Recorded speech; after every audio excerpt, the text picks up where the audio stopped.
the new indictments that were released from Jack Smith went from 45 pages to 36. It's supposed to be cutting out all the stuff that's supposed to be the official acts that the Supreme Court said that you can't do no more.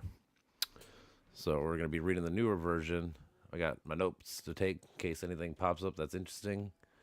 So that anytime we got to talk to anybody about this shit, we know more than they do, because that's always a goal for me, to be more educated than anybody else.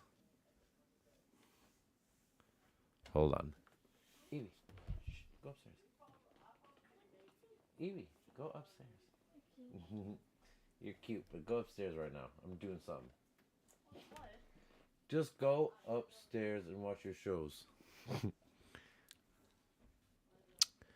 All right, the superseding indictment. The grand jury charges all that out the time material to the superseding indictment on or about the dates of the approximate time stated below.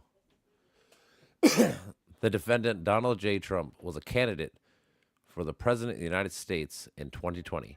He lost the 2020 presidential election. Despite having lost, the defendant, who was also the incumbent president, was determined to remain in power. So for more than 2 months following the election day of November 3rd, 2020, the defendant spread lies that there had been outcome determinative fraud in the election that he had actually won. These claims were false, and the defendant knew that they were false. But the defendant uses his campaign to repeat widely disseminated them anyways to make his knowingly false claims appear legitimate, create an intense national atmosphere of mistrust and anger, and erode public faith in the administration of the election. That's pretty much, I would say that's still true, because that's exactly what he did. Everybody from Bill Barr to Eric Hirschman, all these people that were in his cabinet, they all told him it was fucking fake. But he kept doing it anyways, because that's what he wanted to do. He wanted to stay in power. So, we'll say, government claims that Trump knowingly. I'm so stupid. Can't type right now. Government claims that Trump knowingly spread misinformation about the election being a fraud. Okay. As a candidate and a citizen, the defendant had a right, like every American, to seek publicly about the election, and even to claim falsely that it had been outcome determinative fraud during the election and that he had won. He was also entitled to formally challenge the results of the election through lawful and appropriate means, such as by seeking recounts and audits of the popular vote in states or filing lawsuits challenging ballots and procedures. Indeed, in many cases, the defendant did pursue these methods of contesting the election results. His efforts to change the outcome in any state, though, recounts, audits, or legal challenges, were uniformly unsuccessful. So we got, he went through every legal measure from audits, recounts, and court cases to show there was fraud involved. All came out negative.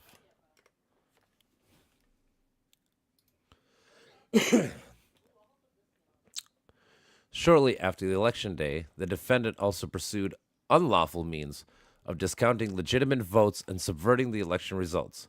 In doing so, the defendant perpetrated 3 criminal conspiracies. Okay. A conspiracy to defraud the United States by using dishonesty dishonesty, fraud, and deceit to impair, obstruct, and defeat the lawful federal government functions by which the results of the presidential elections are collected, counted, and certified by the federal government in violation of 18 U.S.C. 731. Okay. Should write that down. Okay. Okay. First, conspiracy to defraud the United States by using dishonesty,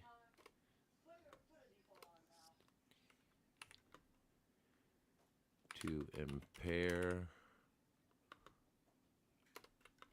obstruct, and defeat the lawful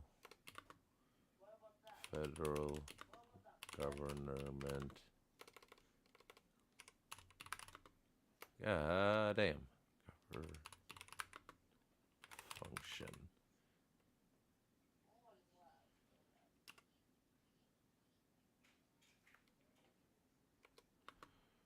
By which the results of the election are collected, counted, and certified by the federal government. Okay, should probably put a space so I can kind of read it easier. Okay. Okay. Second conspiracy. Okay, let's read this one now. A conspiracy to corruptly obstruct or impede the January 6th congressional proceedings at which the collected results of the presidential elections are counted and certified, the certification proceeding in violation of 18 U.S.C. 1512. So basically, all the bullshit that led to January 6th. All right. To corruptly obstruct and impede the Jan 6 congressional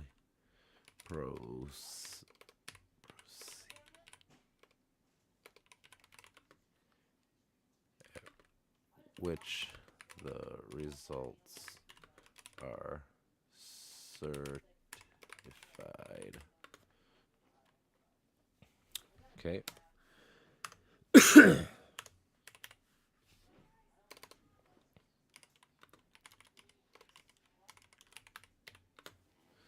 All right, let's do the next one.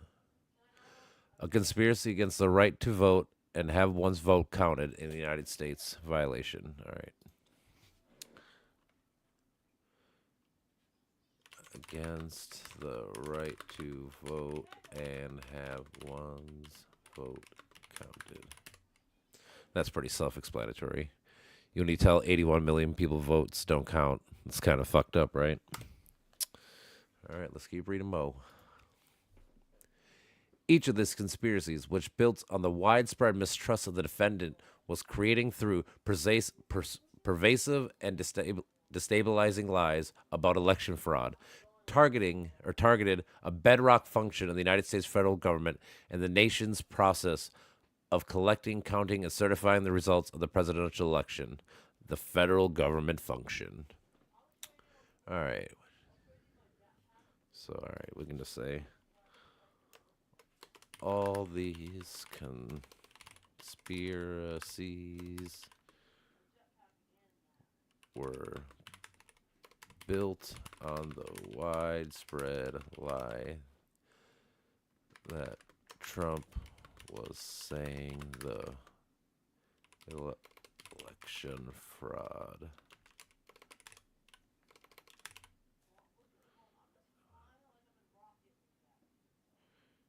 to destabilize the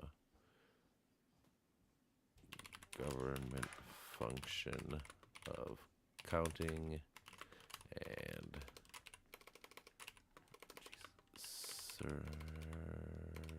certifying results. All right. In furtherance of these conspiracies, the defendant tried but failed to enlist the vice president, who was also the defendant's running mate, and by virtue of the Constitution, the president of the Senate, who plays a ceremonial role in the January 6th certification of proceedings. All right, that we pretty much know. He tried to get Pence, yeah. He tried to enlist Pence to overthrow the election, even though his role is ceremonial at best.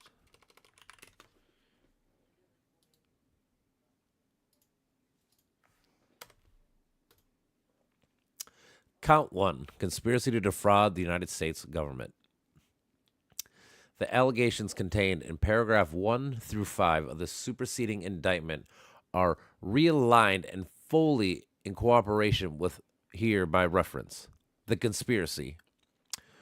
From on or about November 13th, 2020 through on or about January 2021 in the District of Columbia and elsewhere, the defendant, Donald J. Trump, did knowingly combine, conspire, confederate, and agree with co-conspirators known and unknown to the grand jury to defraud the United States by using dishonesty, fraud, and deceit to impair, obstruct, and defeat the lawful federal government function by which the results of the presidential election are collected, counted, and certified by the federal government. All right. I mean, yeah, it's all stuff we kind of know, but is there anything worth writing? No. Let's just keep going. The purpose of the conspiracy. The purpose of the conspiracy was to overturn the legitimate results of the 2020 presidential election by using knowingly false claims of election fraud to obstruct the federal government function by which those results are collected, counted, and certified. The defendant's co-conspirators. The defendant enlisted co-conspirators to assist him in his criminal efforts to overturn the legitimate results of the 2020 election and to retain power. These co-conspirators included the following individuals, none of whom were government officials during the conspiracies, and all of whom were acting in a private capacity. All right. Co-conspirator A, a private attorney whom the defendant put in charge of his campaign litigation efforts and was willing to spread knowingly false claims and pursue the strategies that the defendant's 2020 re-election campaign attorneys would not. All right, so co-conspirator 2, a private attorney who devised and attempted to implement a strategy to leverage the vice president's ceremonial role overseeing the certification proceedings to obstruct the certification of the presidential. So that's definitely fucking Eastman. First one, I'm thinking that's probably Giuliani, but I'm not sure. It could be Powell unless we get more information down here. Co-conspirator 3, a private attorney who made unfounded claims that the election fraud that the defendant embraced and publicly amplified. Man, who I don't know. That could be a lot of people. Where did 4 go? They go 1, 2, 3, 5, 6. So funny. Mistype. Co-conspirator 5, which is probably 4, a private attorney who assisted in devising and attempting to implement a plan to submit fraudulent slates of presidential electors to obstruct the certification proceeding. like I said, that's probably the worst part of this whole thing. Besides, like the Jan 6 fighting and stuff, and the stupid shit with the riots and stuff like that, is that they devised a whole certification fee, fake bullshit, silly. Co-conspirator 6, a private political consultant who helped implement a plan to submit fraudulent slates of presidential electors to obstruct the certification proceedings. All right. The federal government function. The federal government function by which the results of the election of the presidents of the United States are collected, counted, and certified was established through the Constitution and the Electoral Count Act, a federal law enacted in 1887. So, I mean, we should just write that just to have the date. It's good to have. What's it called? Federal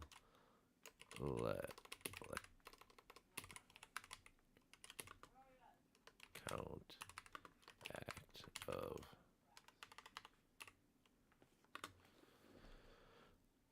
All right. The Constitution provided that the individuals call electors select the president, and that each state determined for itself how to appoint the electors appointed to it. Through state laws, each of the 50 states and the District of Columbia chose to select their electors based on the popular vote of their states.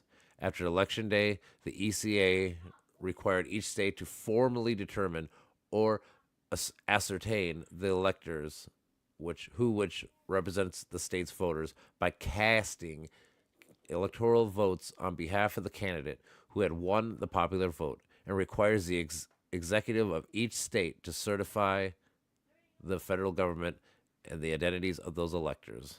So that's kind of important. So what is it? Okay.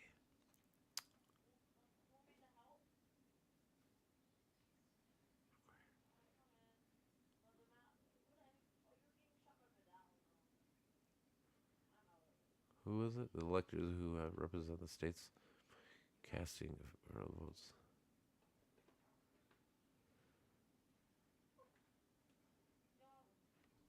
Okay. State slates of electors need to have, or I should say require the executive of each state to certify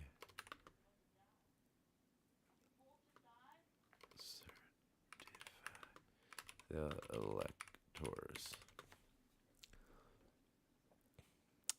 Then, on a date set by the ECA, each state ascertains electors were required to meet and collect the results of the presidential election.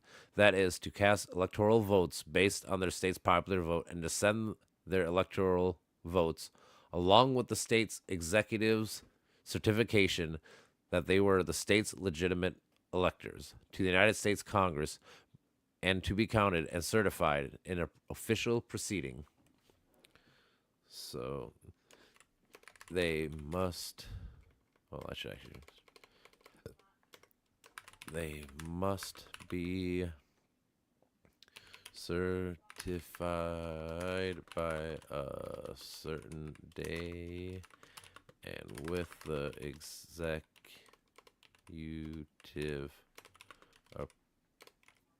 approval sent to Congress to be counted and certified. Okay.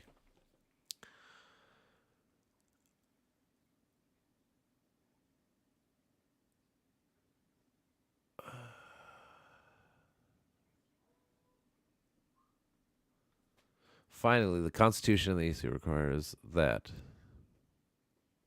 on the 6th of January, following the election day, the Congress met in a joint session for a certification proceeding presided over by the Vice President as the President of the Senate to count the electoral votes and resolve any objection, announce the results. thus certifying the winner of the presidential election as president-elect. This federal government function, from the point of ascertainment to the certification in the United States democratic process, and up until 2021 had operated in peaceful and orderly manner for more than 130 years. More than 130 years of peaceful transfer of power in U.S.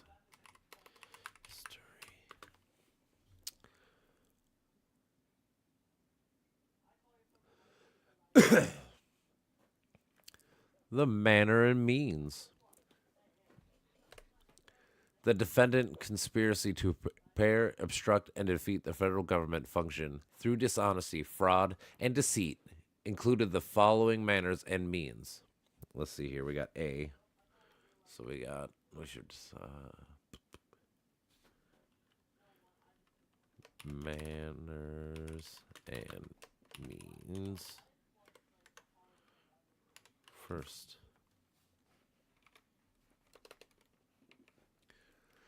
the defendant and co-conspirators used knowingly false claims of election fraud to get the state legislators and election officials to subvert the legitimate election results and change electoral votes for the defendant's opponent, Joseph R. Biden Jr., to electoral votes for the defendant. That is, on the pretext of baseless fraud claims, the defendant pushed officials to certain states to ignore the popular vote, disenfranchise millions of votes, dismiss legitimate electors, and ultimately cause the ascertainment of and voting by illegitimate electors in favor of the defendant. All right, yeah, that's used. Used knowingly false claims of election fraud to ascertain votes from Biden to Trump.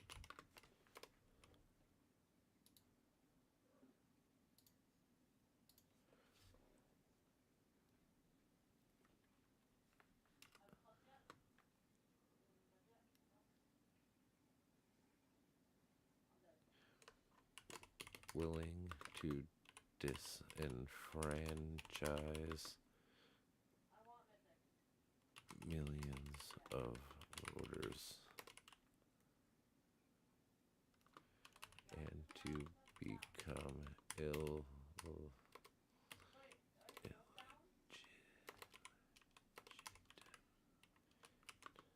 God, I'm so stupid sometimes. I can't type.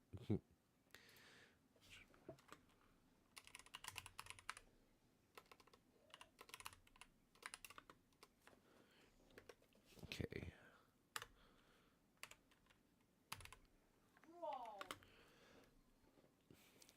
The defendant and co-conspirators organized fraudulent slates of electors in 7 targeted states: Arizona. Let me just write this. Organized 7 fraud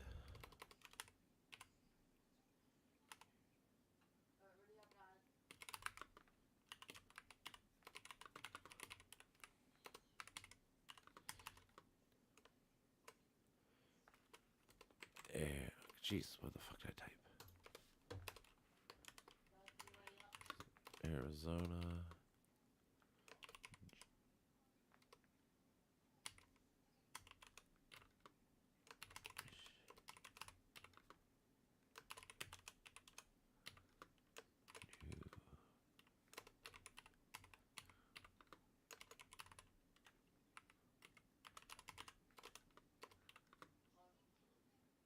And Wisconsin.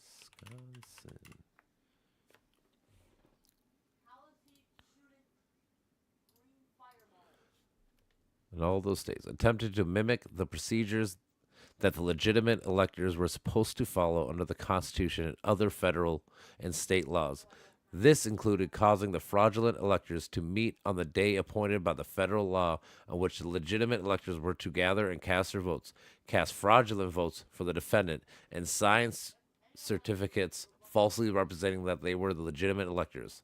Some fraudulent electors were tricked into participating based on the understanding that their votes would be used only if the defendant succeeded in outcome determinative lawsuits within their state, which the defendant never did.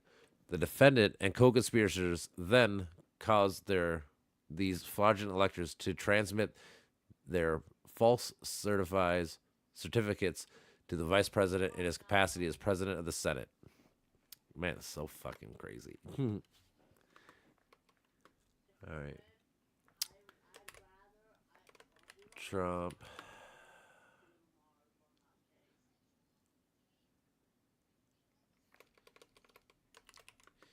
He caused some.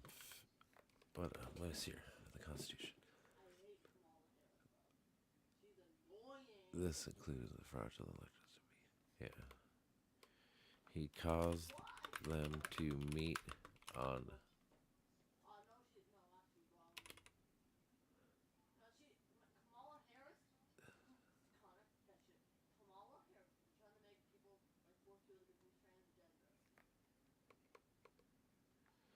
Jeez, my kid's talking in the back. It's hard to pay attention.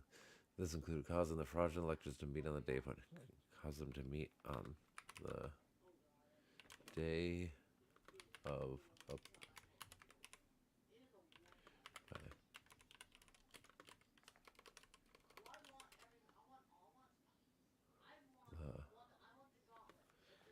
he wanted to have them get into Congress on the day of certifying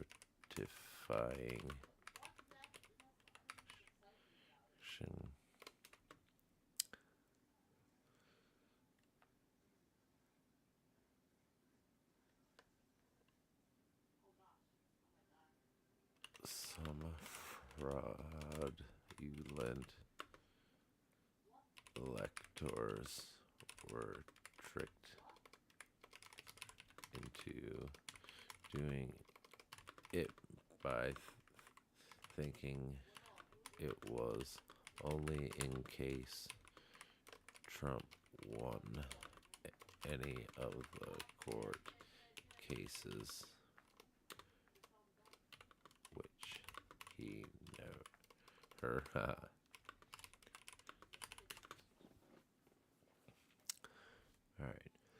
right.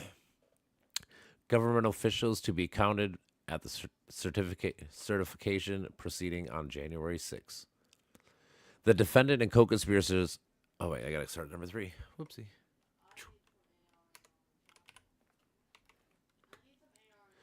The defendant and co-conspirators attempted to enlist the vice president in his ceremonial role as the president of the Senate at the January 6th certification proceeding to fraudulently alter the election results.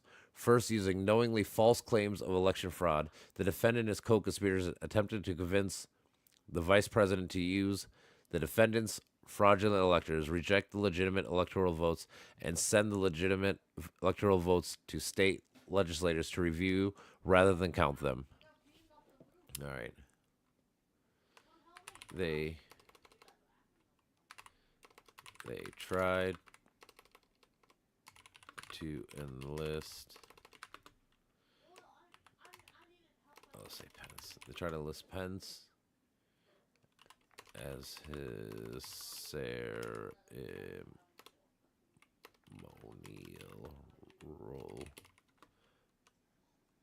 as president of the Senate to reject the real slates of electors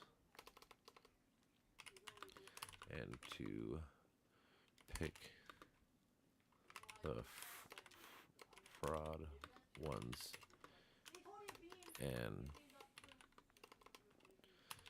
to have them sent back back to the states to be recertified.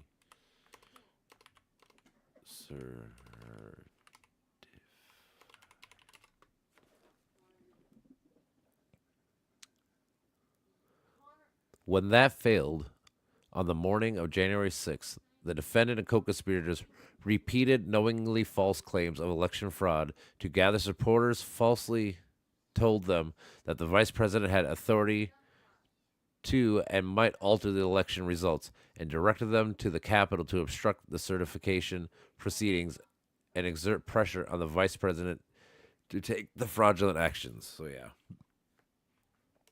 So, after this failed, he called his supporters to the Capitol, telling them that Pence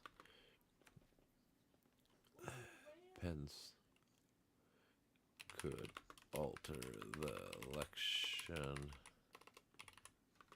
in his favor.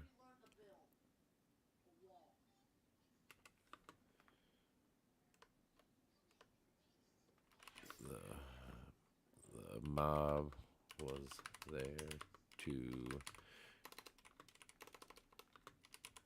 sure Pence into throwing back the electors to the states. All right, count number 4.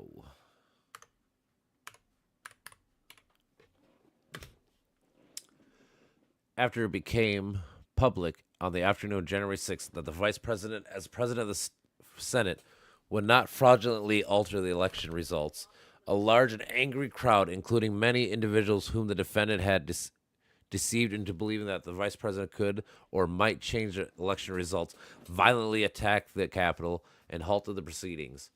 As the violence ensued, the defendant and co-conspirators exploited the disruption by redoubling efforts to levy false claims of election fraud and convince members of Congress to further delay the certification based on those claims.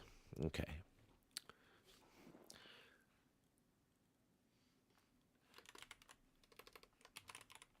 Once they knew Pence wasn't going to do the plan,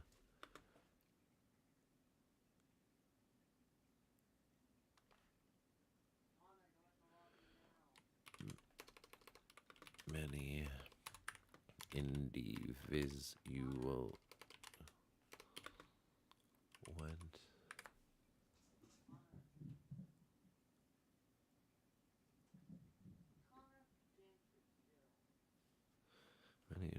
went to the Capitol violently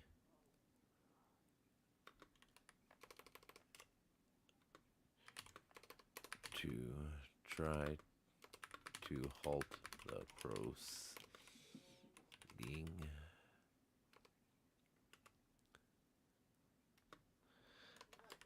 As this happened, Trump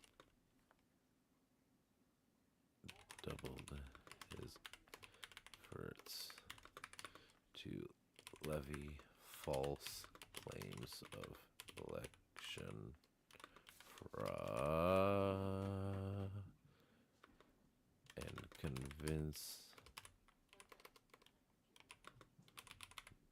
members of the Congress to further delay the certification of the vote. Yeah, this is when fucking during all the shit he keeps calling people saying, "Hey man, maybe you should take care of business. These people care more than you do." And then after that, later on that day, he calls Tuberville and other people to tell him to keep delaying the vote, even though, again, he knows it's all fucking bullshit, which is always the whole point is he knows everything. He knows it's all bullshit, and he keeps doing all this dumb shit. The defendant's knowingly or knowledge of the falsely falsified of his election fraud claims. Throughout the conspiracy, the defendant, co-conspirators, and their agents made knowingly false claims that there had been outcome determinative fraud in the 2020 presidential election. These false claims were unsupported, objectively unreasonable, and ever-changing, and the defendant and co-conspirators repeated them even after they were publicly disproven.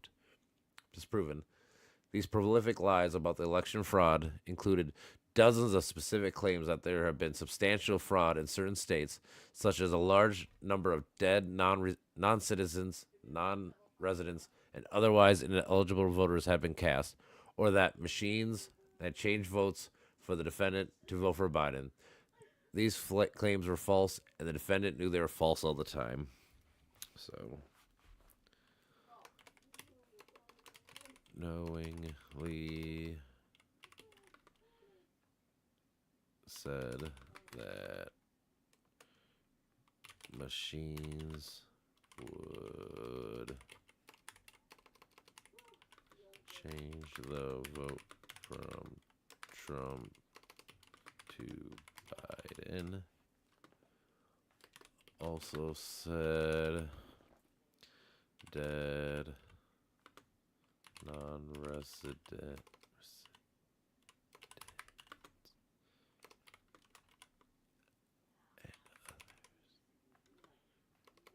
dead non-residents non-citizens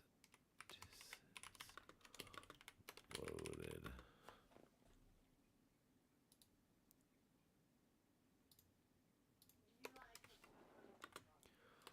All have been proven false, and he knew it the whole time.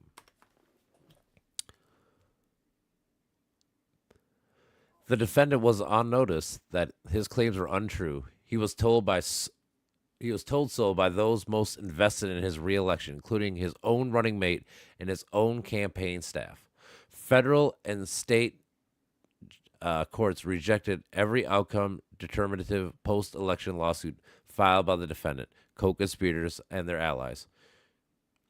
State officials, including election directors and secretaries of state in his own political party, issued public statements dispelling the defendant and co-conspirators' myth of widespread election fraud. See, even people in his own party and cabinet knew it was not illegit.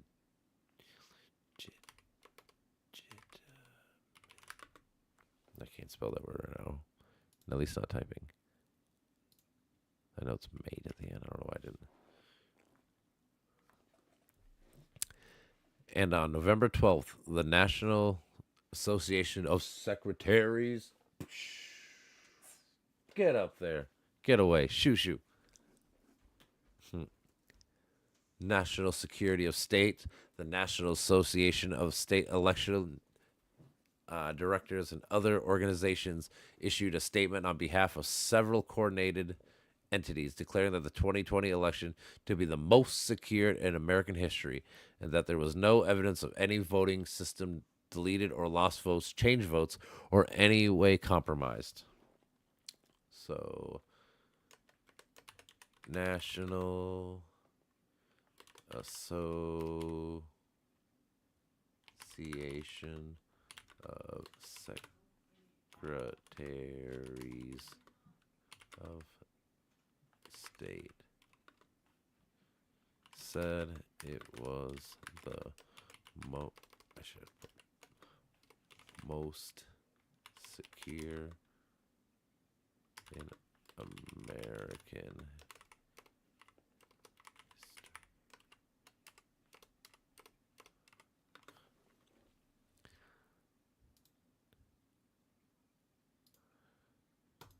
Oh shit, didn't need to do all that. Nope.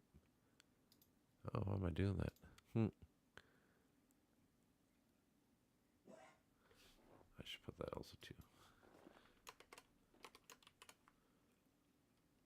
No evidence that any voting system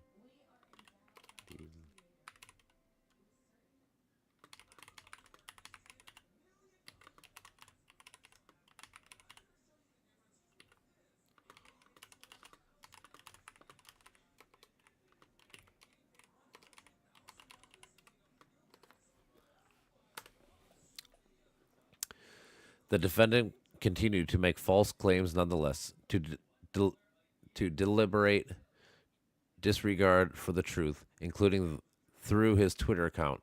Throughout the conspiracies, although the defendant sometimes used his Twitter account to communicate with the public as president about official actions and policies, he also regularly used it for personal purposes, including to speak knowingly false claims of election fraud, exhort his supporters to travel to Washington, D.C. on the January 6th, pressure Vice President Pence to misuse his ceremonial role in the certification proceedings and leverage the events at the Capitol on January 6th to unlawfully retain power. So, sometimes Trump would use his Twitter for presidential reasons, and sometimes he would use it personally to talk about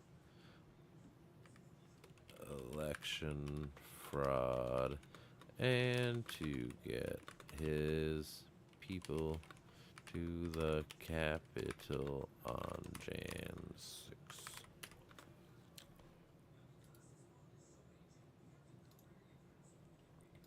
Hi, BB. There's a little guy. He's my cute little BB. He's a cute little guy. Say hello, BB. He's a cute little guy. It's hard to not pay attention to the little guy. He's cute.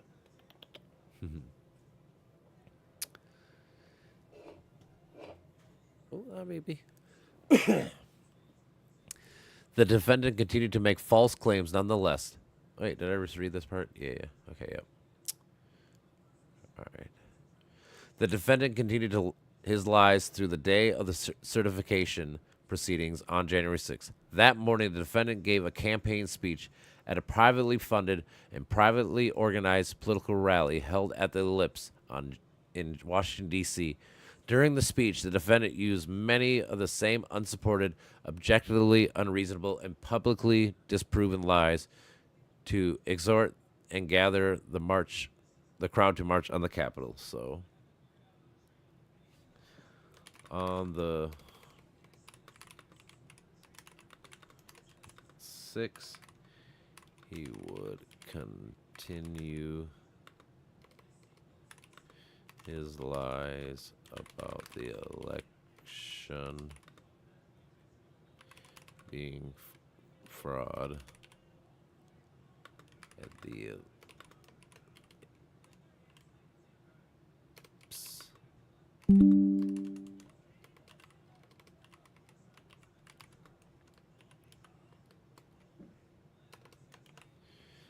DC.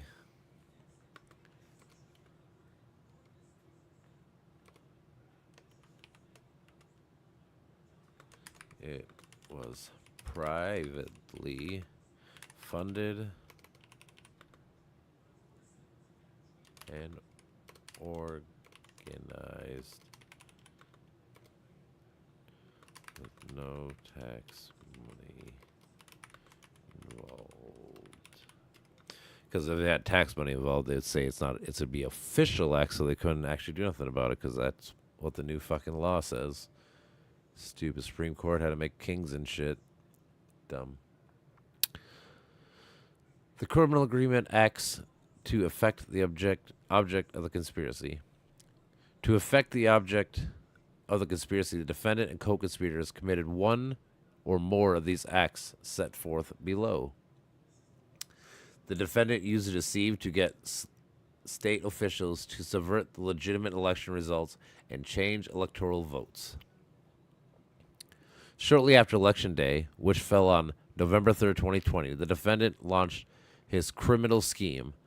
On November 13th, the defendant's campaign attorneys conceded in court that they had lost the vote count in the state of Arizona, meaning, based on the assessment the defendant's campaign advisors had given him just 1 week earlier, the defendant had lost the election.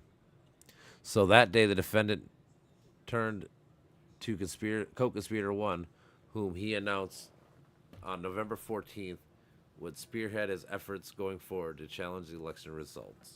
Hey, little guy. You cute. You cute little guy. I know, you just want some love. You say hello. You're cute. Look at this little guy. Look at my little guy. You're so cute. Yes, you're cute little guy. Yes, you're cute.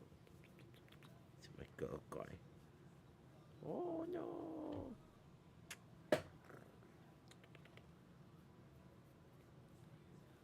a little guy. Look at this little beaut.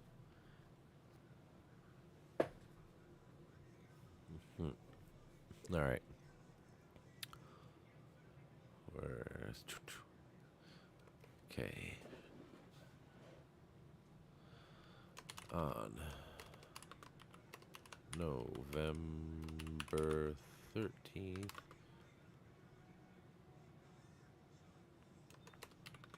Trump's campaign attorneys conceded the count in Arizona, which meant he lost the election.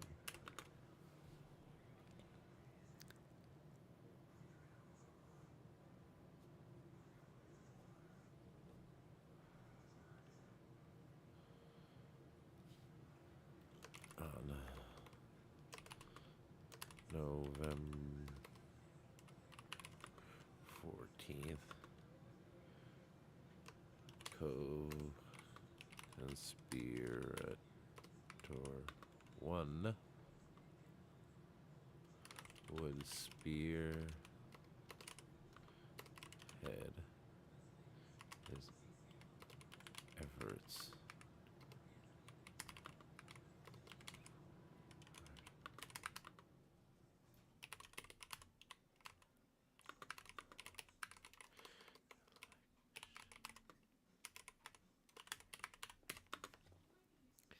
Baby, you're on my microphone, or you're on my mouse. You cute. You got to move just a little bit. You can lay down. You just got to lay down right over there. Because you're cute. From that point on, the defendant and co-conspirator executed a strategy to use knowing deceit in the target states to impair, obstruct, or defeat the federal law function, including as described below. The defendant had no official responsibilities related to any state certification on the election result. So, from this point forward, Trump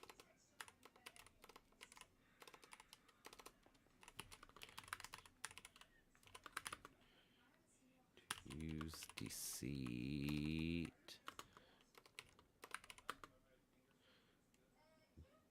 to try to defeat the federal government function.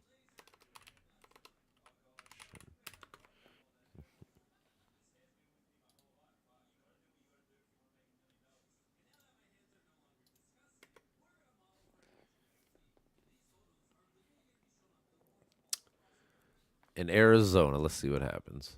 On November 13th, 2020, the defendant had a conversation with his campaign manager who informed him that a claim that had been circulating that a substantial number of non-citizens had voted in Arizona was false.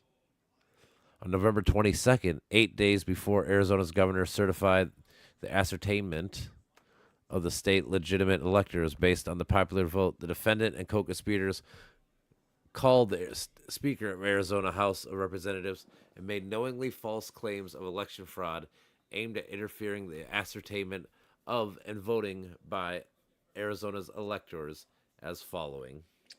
Man, you were just a cute little guy. You just don't want me to read no more, huh? You're like, just pet me and love me. Pet me and love me. I'm cute. I know. Look at this little guy. Isn't he just a little adorable guy? He's so cute. Yes, you are.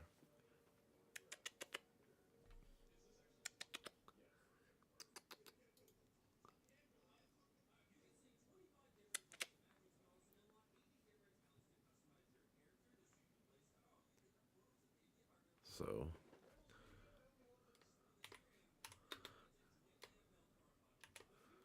November. Oh, wow. Oops. You cute. You cute little guy. You cute little guy. Look at this little guy. It's my little Simba. Oh, yes, you little Simba. You cute. Little orange little guy. Our neighbor found him like 6, 7 weeks ago. Said, I found this cat on the side of the road. I know you guys love animals. Would you want to take care of him? And we said yes, and he got lucky. He got lucky. Yes, you did. You could have been side of the road, probably not even alive, but now here you are getting all kinds of love. Yes, you get all kinds of love. You just want to go sleepies, don't you, in my arms? You cute. Yeah, look at this little guy.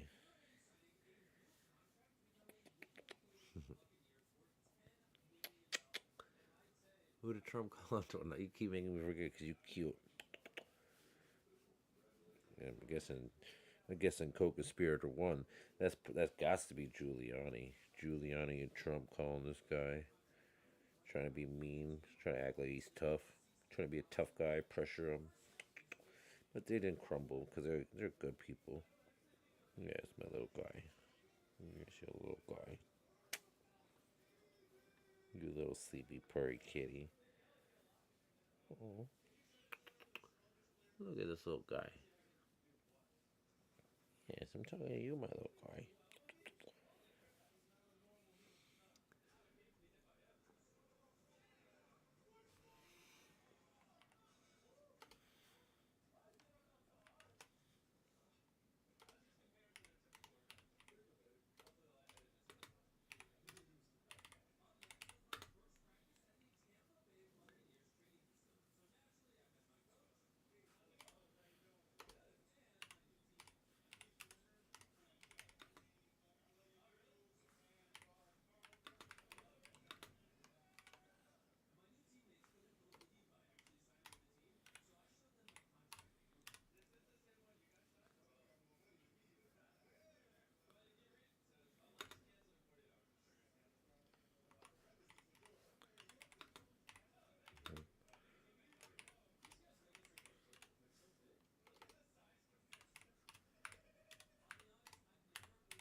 You're so interested, aren't you, my little guy?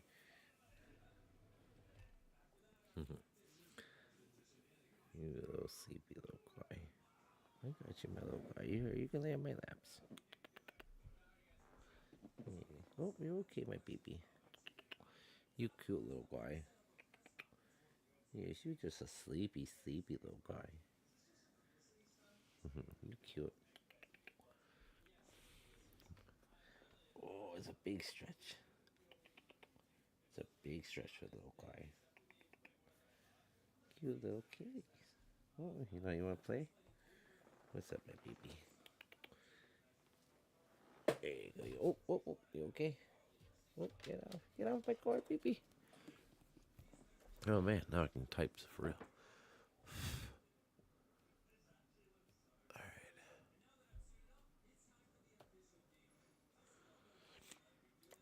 So we got first.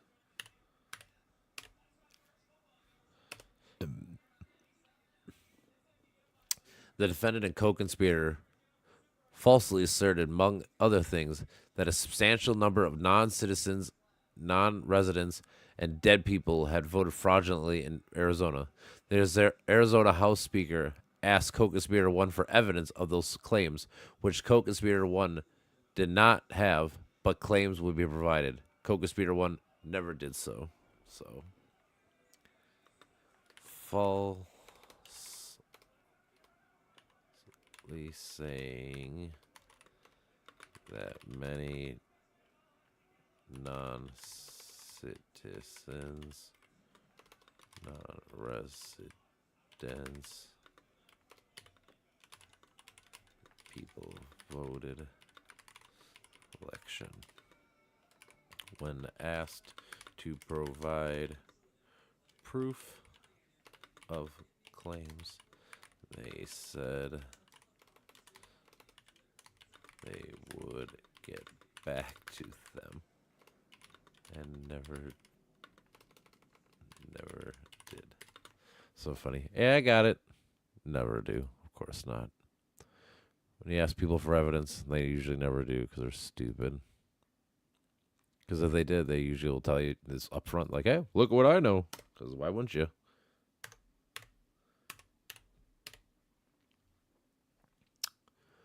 The defendant and co-conspirator asked the Arizona House Speaker to call the legislature into session to hold a hearing based on their claims of election fraud.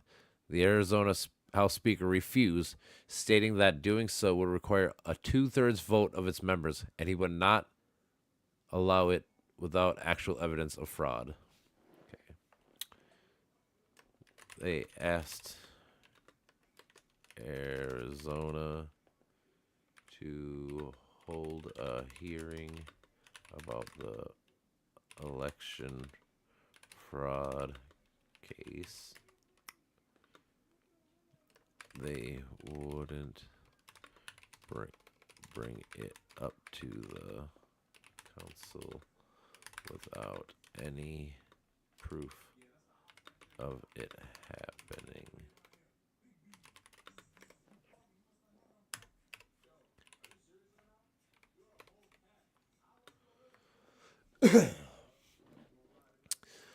The defendant and co-conspirators asked the Arizona House Speaker to use the legislature to circumvent the process by which legitimate electors would be ascertained for Biden based on the popular vote and replace those electors with a new slate for the defendant. The House Speaker refused, responding that the suggestion was beyond anything he had ever heard or thought of any as something within his authority. They asked Aries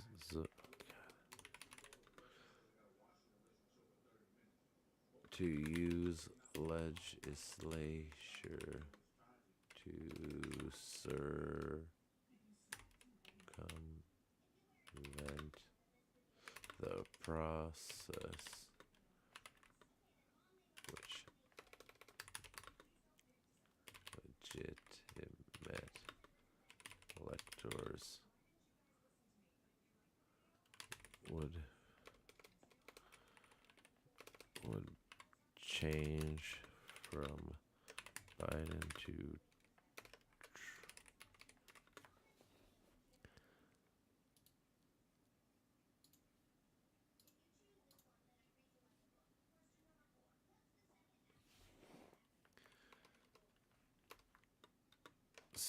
Speaker said he had never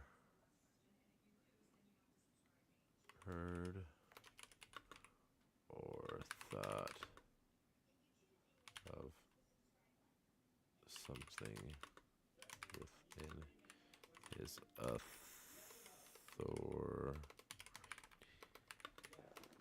to do, which he didn't. Why would he have that authority? That make no fucking sense. One guy, it's like it's like the vice president fucking overthrowing the election for no fucking reason. Makes no fucking sense. On December 1st, the co-conspirators met with the Arizona House Speaker. When the Arizona House Speaker again asked co-conspirator 1 for evidence of the outcome determinative election fraud he and the defendant had been claiming, co-conspirator 1 responded with words and the effects of, "We don't have the evidence, but we have lots of theories." Of course, all conspiracy theorists, everything's a theory until you, hey, can you prove it? Nah, never. And I used to kind of be one. Obviously, I used to be a dummy too, but when I got smarter, started using my fucking brain. That's always a secret. Using your fucking brain, you'll figure it out. If you have a billion questions and no answers, it's probably because all your questions are fucking bullshit. So, what was this? On December 1st,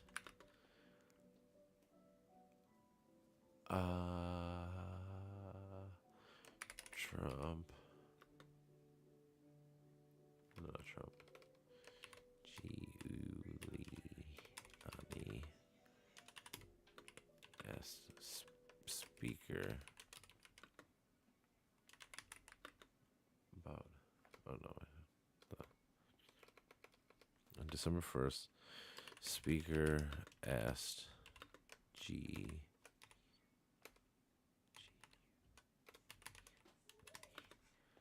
If they had any evidence of election fraud. His answer was, "We don't have evidence,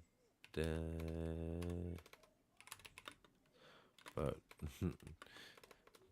we have a lot of theories." So funny. On December 4th, the House Speaker issued a public statement that said, in part, "No election is perfect, and if there were evidence of illegal votes or improper account, then Arizona law provides a process to contest the election, a lawsuit under the state law, but the law does not authorize the legislator to reverse the results of the election." As a conservative Republican, I don't like the results of the presidential election. I voted for President Trump and worked hard to reelect him, but I cannot and will not entertain a suggestion that may violate current laws and to change the outcome of the certified election. I and my fellow legislators swore an oath to support the United States Constitution and the Constitution and the laws of the state of Arizona. It would violate the oath and basic principles of the Republican government and the rule of law if we attempt to nullify the people's vote based on unsupported theories of fraud. Under the laws that we wrote and vote upon, Arizona voters choose who wins, and our system requires that their choice be respected. So, what a beautiful answer. What a beautiful answer. December 4th. The Speaker has a public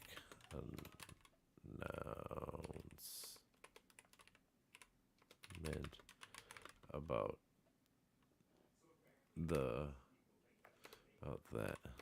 there not being any fraud in this election, that he swore the Constitution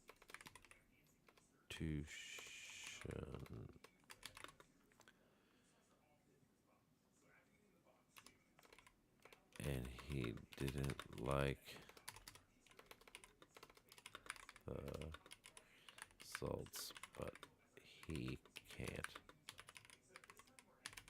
The will of the Arizona people.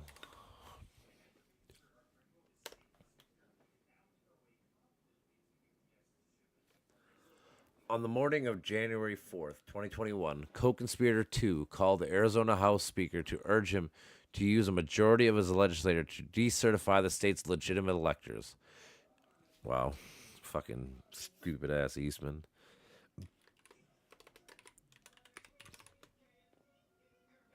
Well, I don't know. I can't remember if it was 2 or 3. Whatever. Conspirator 2, no?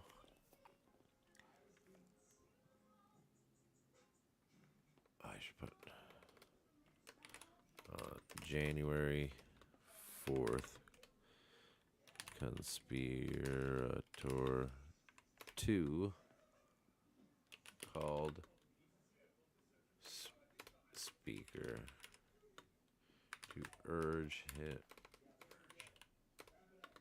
him to decertify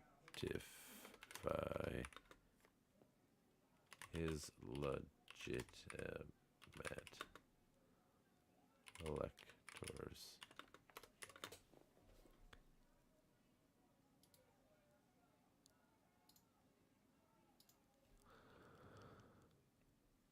Arizona validly ascertained electors who voted 3 weeks earlier and sent their votes to Congress, which was scheduled to count those votes in Biden's favor in just 2 days' time at the January 6th certification proceedings.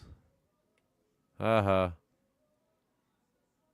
Even though he called, they're already there. That's funny. They already had sent the electors to Congress earlier than the. That's funny. Huh.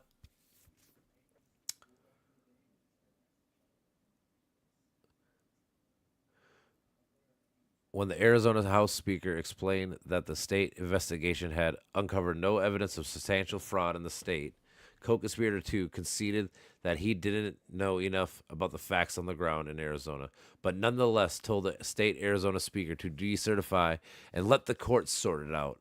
The Arizona House Speaker refused, stating that he would not play with the oath that he had taken to uphold the Constitution. That's awesome.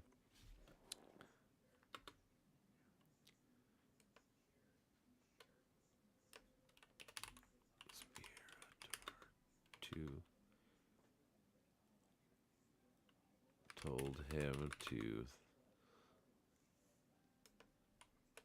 let the court sort it out. His what's that? What's up? Not much, not much. Go. Huh? Go. I'll see what you're doing. I know. Well, go. Go, young lad. You can look at a different date. Because I got to be reading, doing stuff.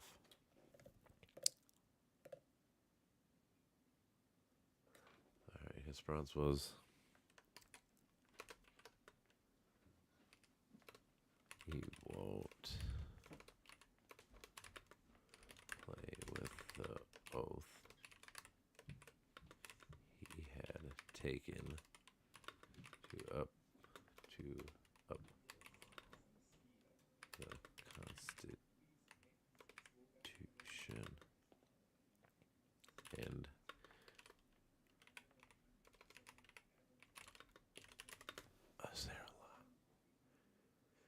in his campaign speech on January 6th, the defendant publicly repeated the knowingly false claim that 36,000 non-citizens had voted in Arizona.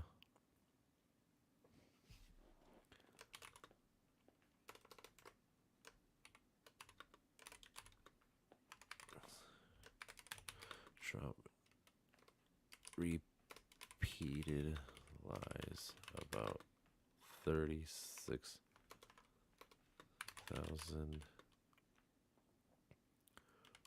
fraud votes. This is all Arizona.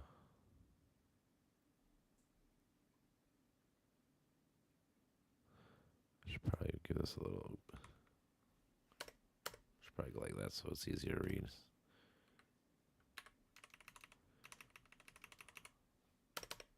So now we in Georgia. Georgia. As early as mid-November, the defendant's senior campaign advisor informed the defendant that his claims on the large number of dead voters in Georgia were untrue. On November 16, 2020, on the defendant's behalf, his executive assistant sent co-conspirator 3 and others a document containing bullet points critical of a certain voting machine company, which we all know is Dominion, writing, "See attached. Please include as is or almost as is in the law." Co-conspirator 3 responded 9 minutes later, writing, "It must go in all suits in Georgia and Pennsylvania immediately with a fraud claim that requires the entire election to be set aside in those states and machines impounded for nonpartisan professional inspections." Wow. So, in Georgia. In Georgia on November 16th, 2020, conspirator 3 asked about Dominion voting machine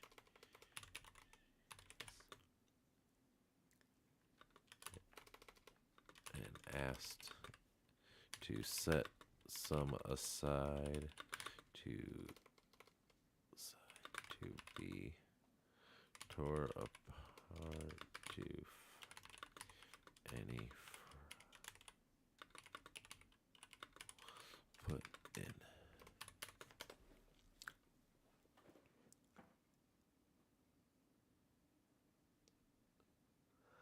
On November 25th, co-conspirator 3 filed a lawsuit against the governor of Georgia, falsely alleging massive election fraud accomplished through the voting machines company election software and hardware. Before the lawsuit was even filed, the defendant retweeted a post promoting it. Co-conspirator 3, Georgia's lawsuit was dismissed on December 7th. Of course it was, because they fucking are losers. On November 25th, conspirator 3 filed a lawsuit against Governor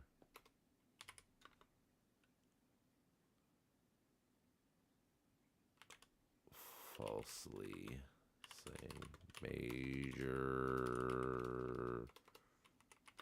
election fraud through the voting machine software before it was even filed. Trump was already promoting it on social media.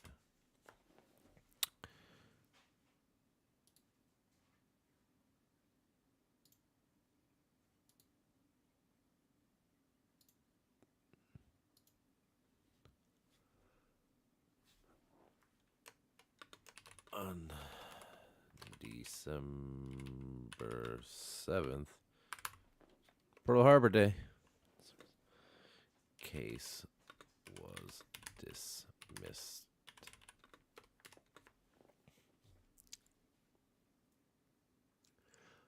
On December 3rd, co-conspirator 1 orchestrated a presentation to a judiciary or judiciary subcommittee of the Georgia State Senate with the intention of misleading state senators into blocking the ascertainment of legitimate electors. So there we go. December 3rd. Conspirator 1 orchestrated presentation to adjudicate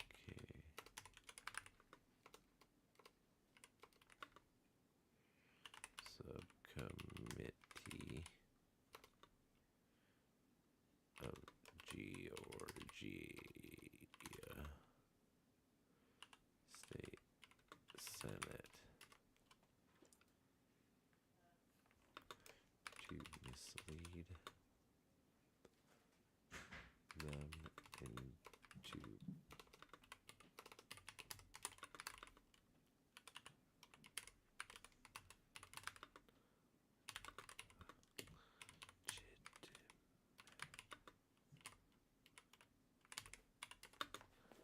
into boop.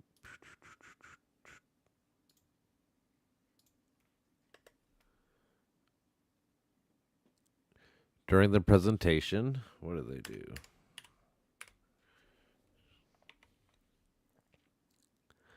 A campaign attorney and agent of the defendant and co-conspirator 1 falsely claimed that more than 10,000 dead people voted in Georgia.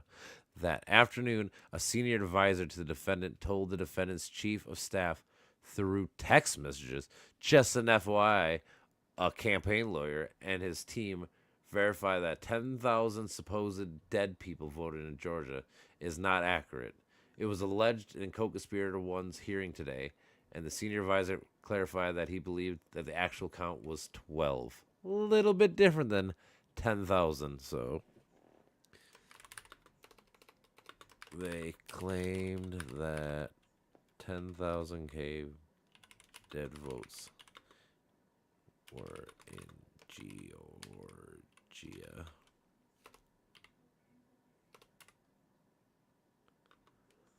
Trump lawyer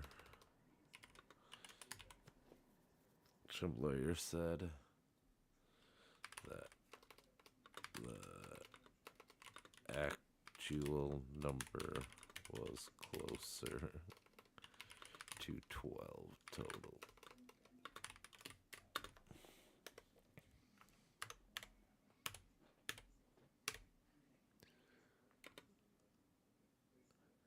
Another agent of the defendant and co-conspirators, 1, played a misleading excerpt of a video recording of a ballot counting at State Farm Arena in Atlanta, insinuating that it showed election workers counting suitcases of illegal ballots. So, showing misleading edited videos of illegal suit of votes.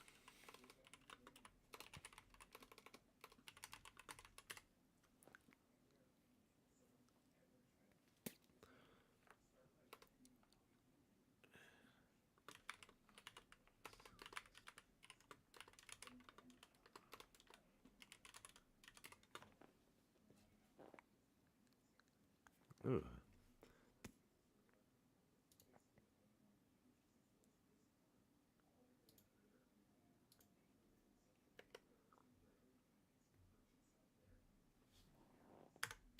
Third,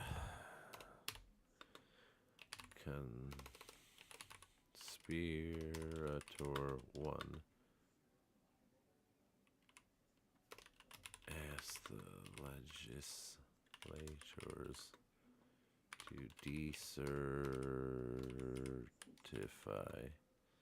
the state's legitimate electors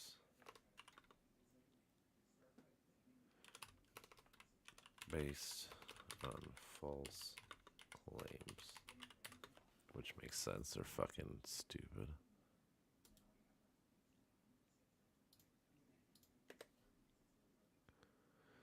Also on December 3rd, the defendant issued a tweet amplifying the knowingly false claims made by co-conspirator 1 presentation in Georgia. Wow! Blockbuster testimony taking place right now in Georgia. Ballot stuffing by Dems when Republicans were forced to leave the large counting rooms. Plenty more coming, but this alone leads to an easy win in that state. Trump's tweet. So silly.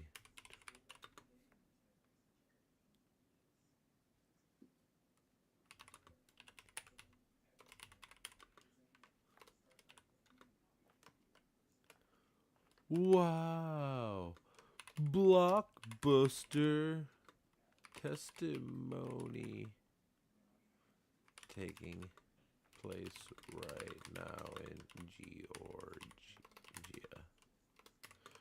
Ballot stuffing by Dems when Republicans were forced to leave the large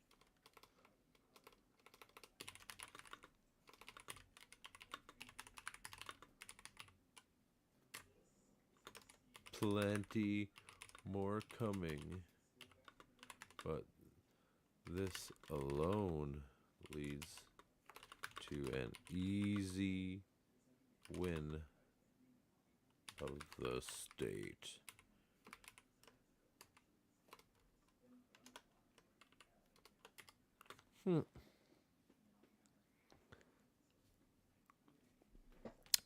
On December 4th, the Georgia Secretary of State Chief Operator Office debunked the claims made by co-conspirator one's presentation the previous day, issuing a tweet stating the 90-second video of election workers at State Farm Arena purporting to show fraud was watched in entirety hours by Georgia Secretary of State investigators.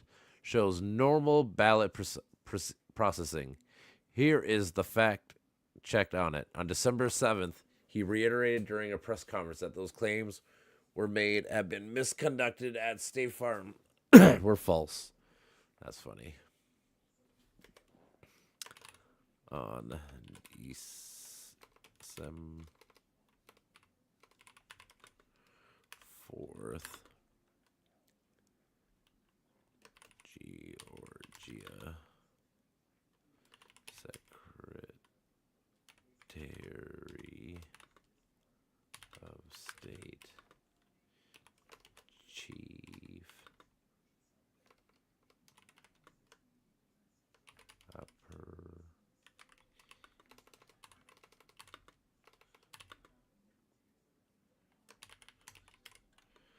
debunked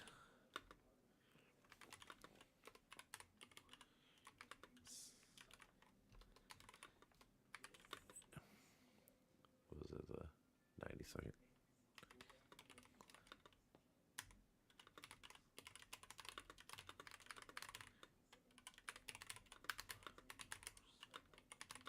Day.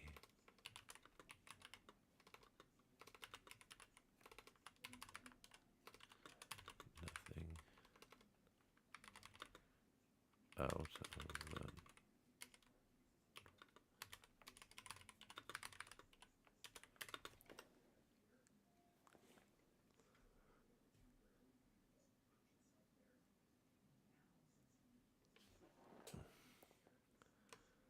Then on December 7th,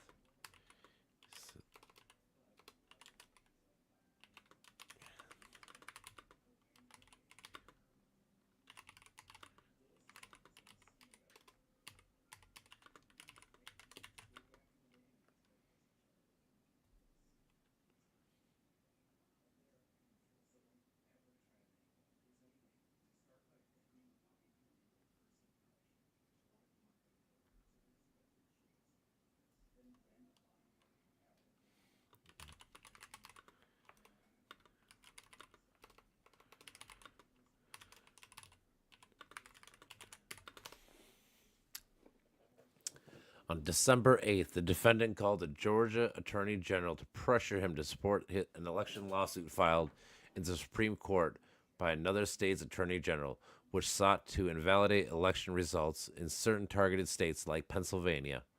The Georgia Attorney General told the defendant that officials had investigated various claims of election fraud in the state, including the State Farm Arena allegations, and we were not seeing evidence to support them. The following day, represented by co-conspirator 2, the defendant, not as president, but in his capacity as a candidate for office, moved to intervene and join the state attorney general lawsuit. And on December 11th, the Supreme Court denied his suit. So there you go. On December 8th, Trump called Georgia Attorney General to pressure to support his election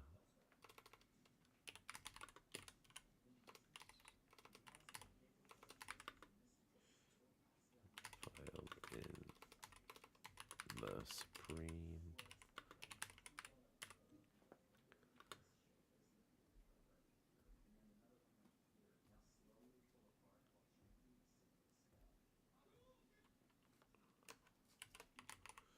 which sought to invalidate election results in certain targeted states.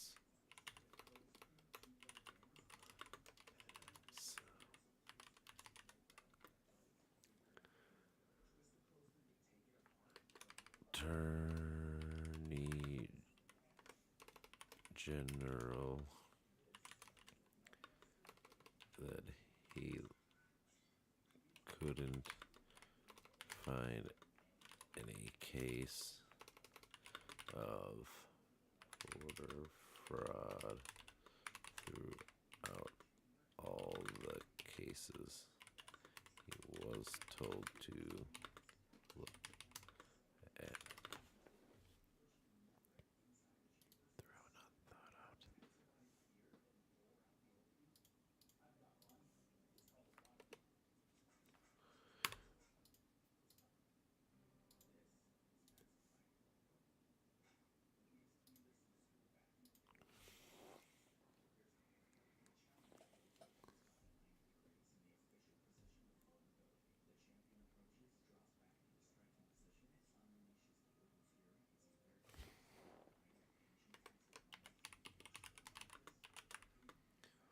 Following day 2.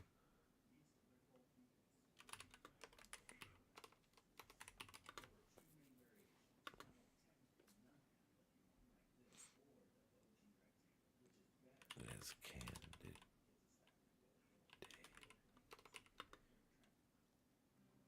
moved to intervene and join the state attorney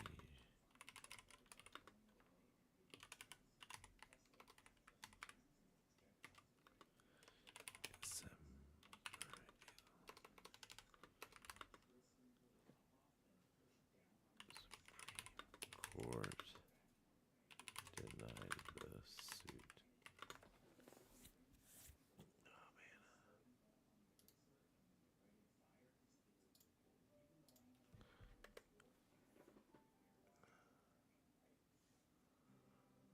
Also, on December 8th, a senior campaign advisor who spoke to the defendant on the daily basis and had informed him on multiple occasions that various fraud claims were untrue expressed frustration that many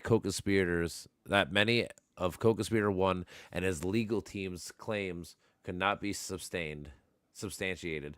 With respect to the persistent false claims regarding State Farm Arena, the senior campaign advisor wrote in an email, "When our research and campaign legal team can't back up any of those claims made by our elite strike force legal team, then you can see why we're 0-32 in our cases. Obviously, hustle to help you out in fronts, but it's tough to own any of them when it's all just conspiracy shit beamed down from the mothership. Hey,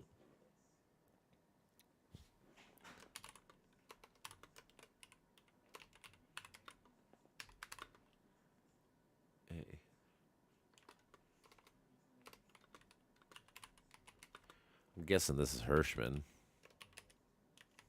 but I'm not sure.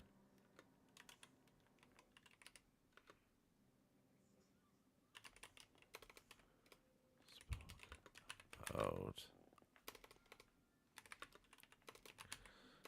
conspire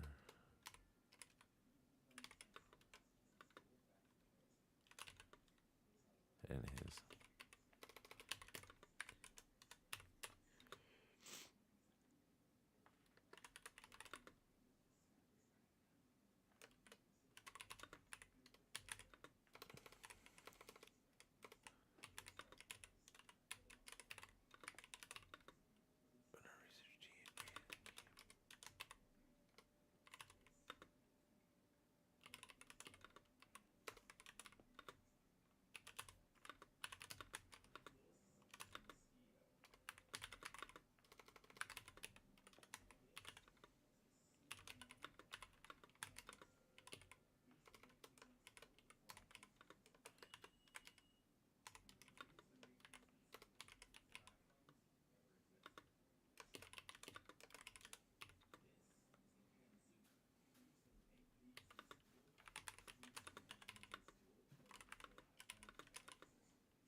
Down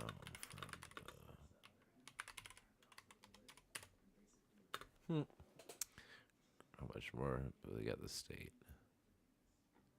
Georgia's a big one. Maybe I'll stop here.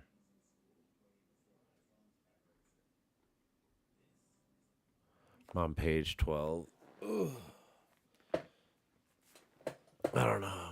I might call it a quits for right now. I'll read it some more maybe later tomorrow. 12. Left off. I mean, most of the stuff we kind of already knew. It's crazy how much they had to take away because you can tell by different names and stuff they got. They gotta say senior advisor and stuff. They can't just say Hirschman or motherfucking Giuliani and stupid Eastman. They're fucking retarded. But I don't know if the Supreme Court says this is fine and I was allowed in the sense because of it's not they omitted all the official proceedings so far. Then I don't know how Trump wins this case. It's fucking because it's true. He knew everything that was wrong, but he kept doing it anyways. So I don't know, man. All right, guys. Well, peace out. I'm gonna go to bed probably, but tomorrow I'll try to read some more of this for all of us. All right. Much love.